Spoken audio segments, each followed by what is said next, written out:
Hey folks, my name is Jürgen, aka Nerd and Proud of It, and Destiny has brought you to my channel today.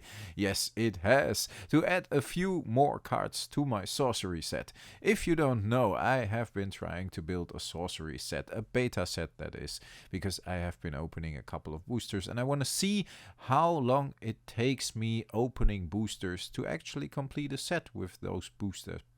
Boosters in general, and yeah, to see how many duplicates I have. These are the elite duplicates I do have. Let's have a quick look after opening 3 boxes, and I will show you the unique duplicates as well. In general, only most of the uniques I only have 1 duplicate of, so there's 1 in the binder already, and or 1 is about to be added to the binder, and the others are here. 2 disintegrates, 2 hounds, that means I have 3, 2 nightmares, that means I have 3 of those as well. I have a total of 4 of these, which is crazy, I think, and the trebuchet, I do have a total of 5 out of 3 boxes, which I think is totally ridiculous, but yeah, it is what it is. I put the foils I got in the 3 boxes in the back here. I will link to the box opening of the 3rd box, which contained these 3 unique foils. I have 1 elite foil only. I have a playset of the Aqueduct, which is crazy. I have 2 avatars and 8 normal ordinary foils and 8 exceptional foils. Yeah, and of course, yeah, I like these. I think I have more exceptional foils than ordinary foils, because if you look at the dual lands, this is an ordinary side, the other sides I think are exceptional. So I should have more exceptional foils than ordinary foils. 2 uniques, as you saw: Philosopher's Stone, Doomsday Device. So yeah, the foils, I have a total of 27. That brings me to an average of 9 foils per box. And what I'm gonna do now is I'm gonna add, yes, because I'm looking on Eric's Curiosa, and I'm gonna add that to the screen as well, so you can see it. Then you can follow. Yeah, now. Yes, that's how we roll here. I'm gonna add that in the edit. But of course, I had to hit the record button first. I, after 3 boxes, have all ordinaries, and I think most of the exceptionals now. I have to double check, but yeah. It was surprising to me that I already have all ordinaries, and I have, I think, multiple play sets of all ordinaries. Some cards, as you have seen, I have more duplicates of when it comes to the elites than others. Some elites I haven't even seen yet, but we're just at 3 boxes, so overall, I have to say I can't complain. And what I do to double check is use the site. On the site you can filter, so I filtered on ordinaries, and then I just, yeah, there's the frog. Then I just went through all the ordinaries and checked if I had all of them, and I did. So all the ordinaries from now on I can, yeah, put aside when I open a box. I think technically there's 1 ordinary I'm still missing, and that's the Geomancer avatar, because that I don't have yet, and it shows up when you filter on ordinaries. And I did the same for the exceptionals. So I just went through them, sorted them by alphabetically. Yeah, the Cloud City, very nice, unique site, and I was missing that one, although I believe I have it in my starter deck, in my air starter deck, so that's the unique. But yeah, I want to leave those unaltered. I did hit quite some sites, as you will see in the 3rd box, so I consider it a side box. I think 5 of the 7 uniques of the 3rd box were unique sites. Like, of course, I would have preferred the Mirror Realm to the Cloud City, as it is in the in the starter deck, but yeah, I have to count sometimes. If you look at the cards and the order of the cards as it's filtered or displayed in rows of 6, it makes it very difficult to put the cards into the Dwarven Forge. I really like that one. It's just an elite side.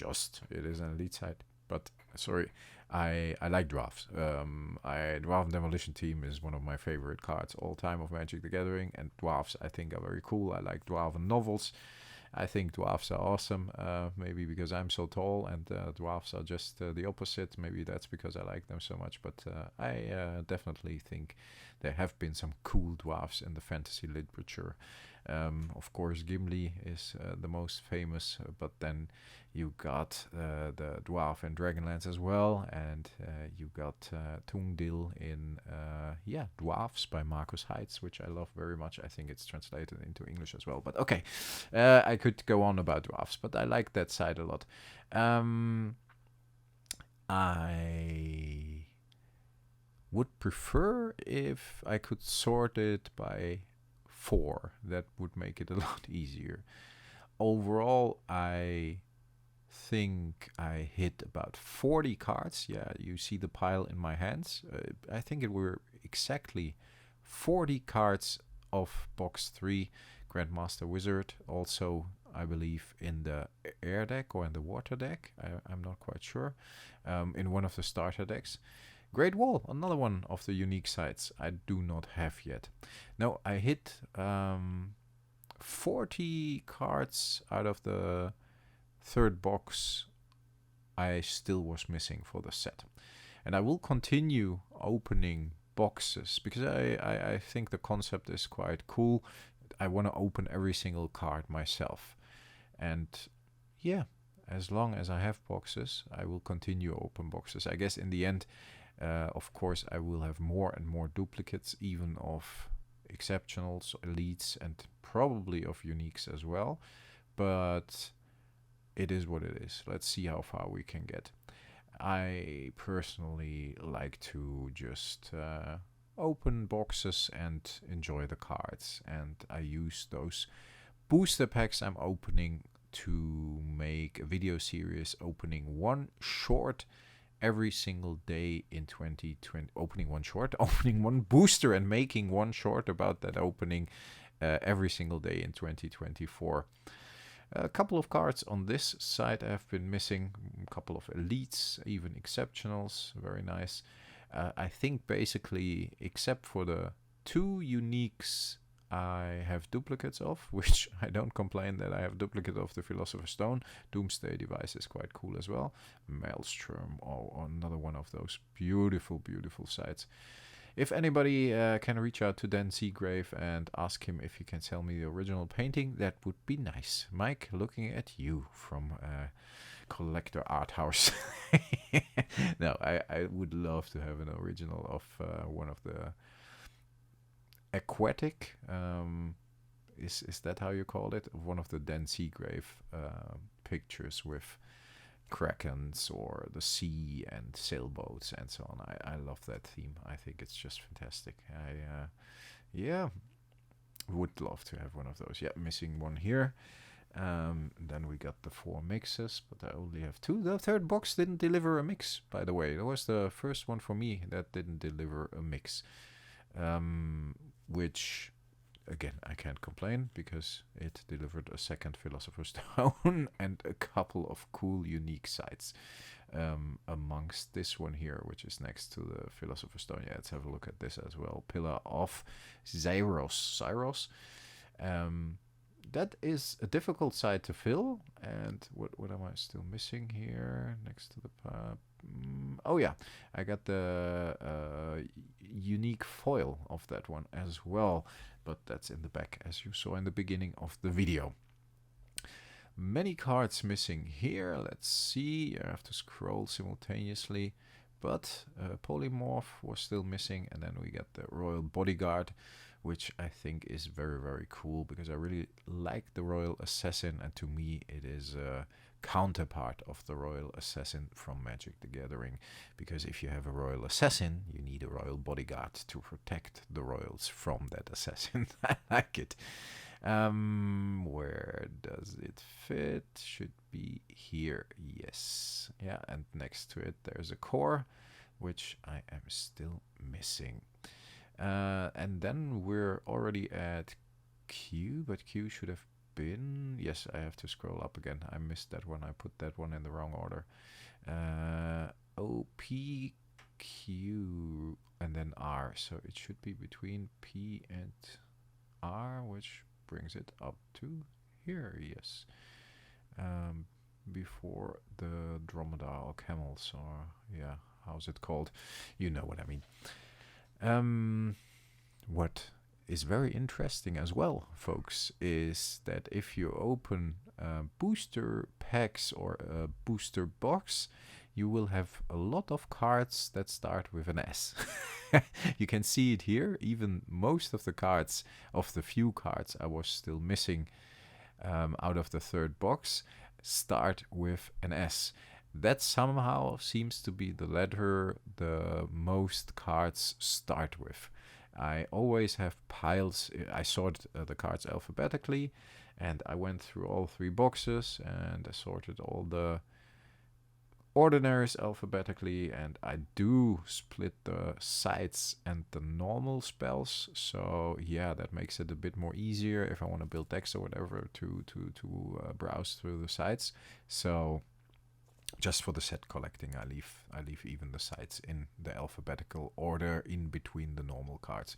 But in general, yeah, I think it calms me down. If I just go through the ordinaries, then I go through the exceptionals, and then I go through the elites, and I just sort the duplicates by alphabet or in alphabetical order, and then yeah, it's easier for me to build decks down the road, like I said, but it's also very calming. I like that kind of stuff. And adding these cards to the binder is very, very satisfying to me as well. I love building sets. I love that in different trading card games, mainly Magic the Gathering, and yeah, I love it in Sorcery as well, because it gives me a chance to flip through the pages and just enjoy the artwork. Something I think is the main driver for Sorcery, because the artwork is just amazing. Yeah, we all can agree on that, right? I think most of the Sorcery fans have been drawn into the game because of the artwork. And I actually played for the first time. I mean, I watched a lot of videos, and I did some opening hands by myself and just tried to figure out what I would play and so on. But I sat down with my brother, we opened the starter bricks, beta starter bricks, and we played against each other, and that was a fun experience. Still a lot of questions, and not too difficult questions. I think if you play trading card games, then yeah, you actually, yes, that one fits here. You actually pick up things pretty quickly, but overall, if some of the more, yeah, down to 3 cards, if some of the more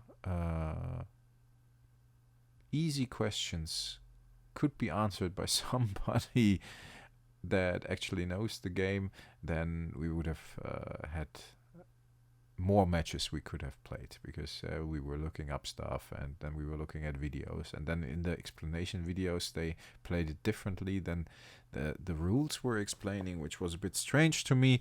Overall, they're all good.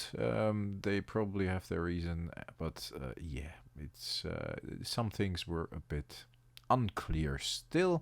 The first impression though was a very good one, and I think the game has a lot of potential gameplay wise as well, not only artwork wise and flavor wise, but also gameplay wise. Yeah, I switch off the recording, the parallel look onto the side, and then we go through the binder one more time, because of course the website has blocked some some cards on the top left. I'm gonna put it probably because there's a little bit of shining going on because of an extra light I put up.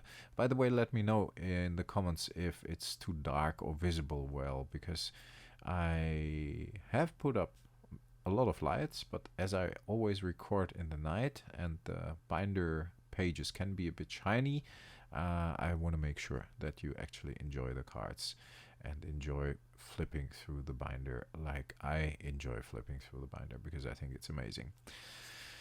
We're gonna open the 4th box pretty soon, folks, but let me know as well in the comments, please, what you think about the progress just after 3 boxes. I personally think we're not doing bad. I think we're doing quite well.